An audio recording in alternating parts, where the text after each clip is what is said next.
But last Friday, after the show? Or when did... No, we didn't do a show Friday. Last week, Jaire Alexander... Yes. Joined the Baltimore Ravens. So we have yet to talk about Jaire going to what I am now calling my Super Bowl favorites, a super team, if you will, on a very team-friendly, cheap deal, 1 year. True AAA. Ring chasing. Yeah, $4 million. Well, see, yes and no. I feel like that it's twofold. One, he got $4 million, right, with a $2 million incentive that's only linked to playing time. So that's been the problem with Jaire Alexander these past couple seasons, right? He's only played 14 games in the last 2 regular seasons. Sure. The Packers have talked about how frustrated they were. Jaire's talked about how frustrated he was that he wasn't being able to be on the field. And so this is a prove-it year.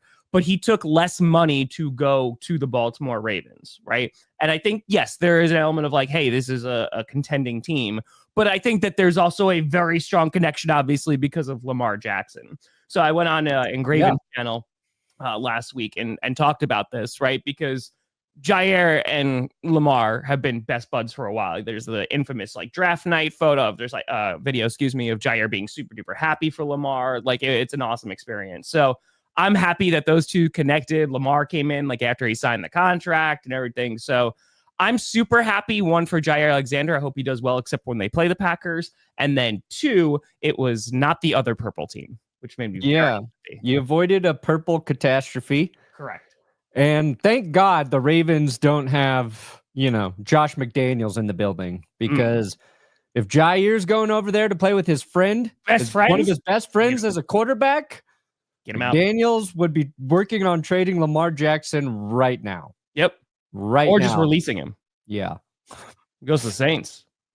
Yeah, it was kind of cool where Jaire went to the Ravens and just never left the building because the Ravens also were recruiting him so heavily.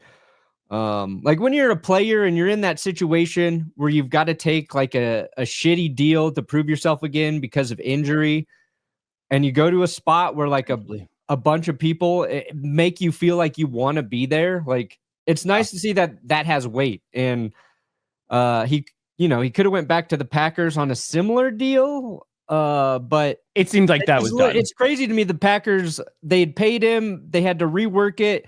And then he took like basically the same very low deal to play for the Ravens. Like he leaves Green Bay going, I'm not going to play for this dog shit amount of money. Sure. And then the Ravens are like, but we love you here. And he's like, I will take that dog shit amount of money.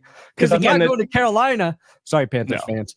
I mean, that was the issue, right? Because they were going to have to pay, the Packers were going to have to pay him like $17 million, like that was left on his contract. And so he would have had to agree to the restructure, and the Packers did offer him a restructured deal. But I think at that point, it's not even about money, right? I think both sides are kind of just like, okay, let's go our separate ways. The Packers like, we got Bo Melton. Yep. We got Bo Melton. CB1. We got Bo Melton. CB1. Come on, Bo. I believe in Bo more than your Bo. My bow's better than your bow. Who has a better bow year? Who's going to put a bow on it? If you like it, then you should have put a bow on it. Wrong hand. Jaire too for the Ravens though. He there's one like big question mark they had, and he fills that for them. He's an upgrade over Cheeto Bay Awuzie in their secondary.